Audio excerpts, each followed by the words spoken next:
Right now at 4, local and state police responded to 3 crashes in roughly a 2-hour time span on Route 95 in Warwick early this morning. Thanks for joining us today. I'm Brian Yacono. And I'm Chelsea Jones. Rhode Island State Police tell us it first happened around midnight when a vehicle left Route 95, went over the barrier and then off the road.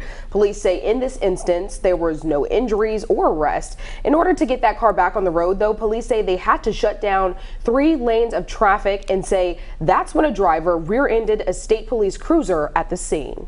Police arraigned that driver, 36-year-old Christopher Warner, on multiple charges just this afternoon. 12 News reporter Alexandra Leslie was the only reporter in the courtroom for that arraignment today, and Alex joins us live now. So what else have you learned, Alex? Well, Brian and Chelsea, state police say when they spoke to Christopher Warner on scene, he had bloodshot eyes and slurred his speech, and he had told troopers that he had just returned from a bar in Providence. Rhode Island State Police say 36-year-old Christopher Warner struck a state trooper's cruiser when trying to pass him on Route 95 just after 1 this morning. They asked him if he had had anything to drink that night, and he stated he had 4 beers.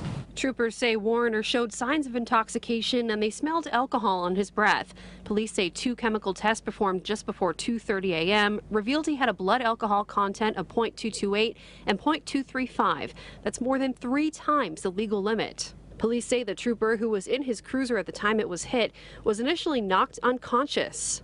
He was transported to Rhode Island Hospital for back neck injuries, a concussion. In court Tuesday, Warner was referred to the public defender's office and bail was set at $5,000 with surety. And state police tell me they won't be releasing the name of the cruiser that was struck in that crash, but they do say that he was released from the hospital earlier this morning. Alex, following the crash involving the cruiser, you also learned in court today that police found another alleged drunk driver, and police made a shocking discovery in that car.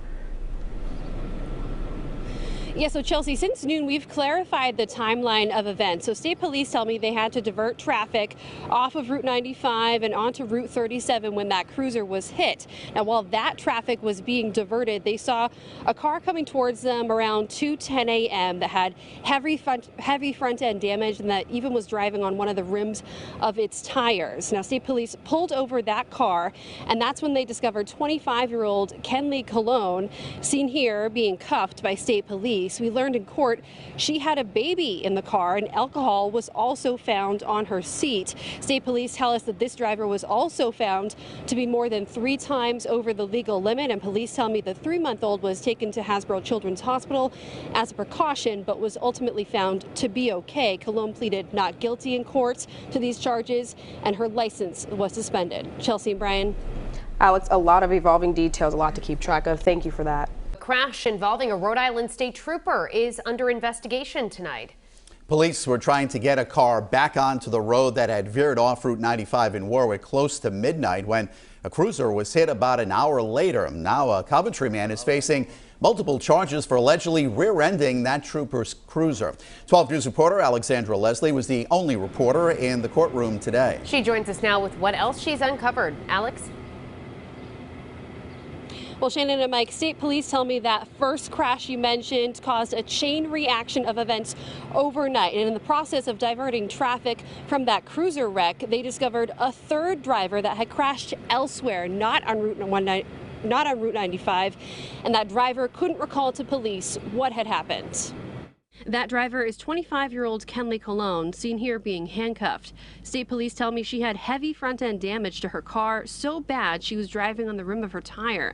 Police learned she had a 3-month-old in the car who was taken to Hasbro Children's Hospital as a precaution.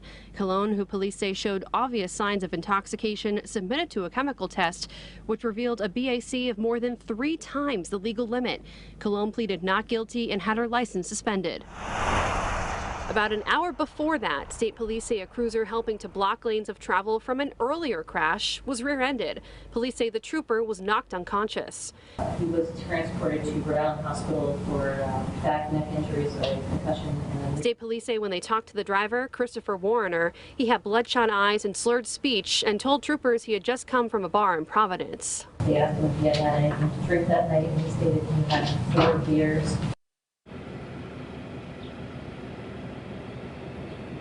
A chemical test also revealed that Warner was also more than 3 times over the legal limit, and his bail was set at $5,000 with surety. State police tell me that they won't be releasing that trooper's name who was inside his cruiser when it was crashed into, but they say he was released from the hospital earlier this morning. I'm Alexandra Leslie, 12 News. Alex, thank you. And you can go to WDPRI.com right now to revisit a Target 12 investigation. Roadside risks, a recent rise in crashes into police cruisers on our local roads, and police ramping up enforcement.